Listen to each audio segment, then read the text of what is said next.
Bienvenue sur Actualité Média TV. Nous revenons sur l'actualité en République démocratique du Congo. Depuis la mort du général-major Peter Chirimwami, officier des FARDC, la tension demeure à l'est de la RDC, où les combats ont repris samedi 25 janvier dans la matinée, opposant l'armée congolaise et ses alliés au M23 et des militaires rwandais. Depuis vendredi, c'est dans les environs de Sake, à une vingtaine de kilomètres à l'ouest de Goma, que se sont concentrés les affrontements. Et depuis vendredi, au nord de la capitale provinciale, il y a aussi des combats. Un conseil de défense s'est tenu à Kinshasa ce 24 janvier, à la suite duquel la mort du gouverneur militaire du Nord Kivu a été officialisée.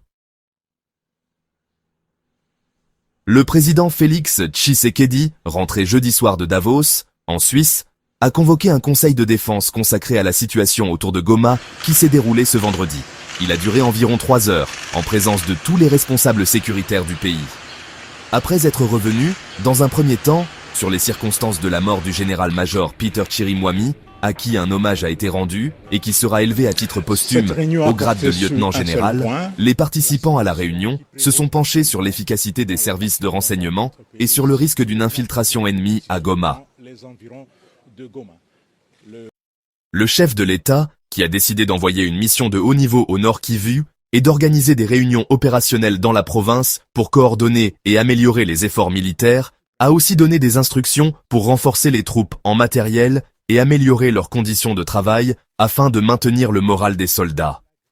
Il a enfin demandé à ce qu'une attention particulière soit portée à la protection de Goma, actuellement menacée par 2 lignes de front. La population commence à demander le limonage du président Félix Tshisekedi, traité d'incompétent et estime qu'il ne mérite pas cette place.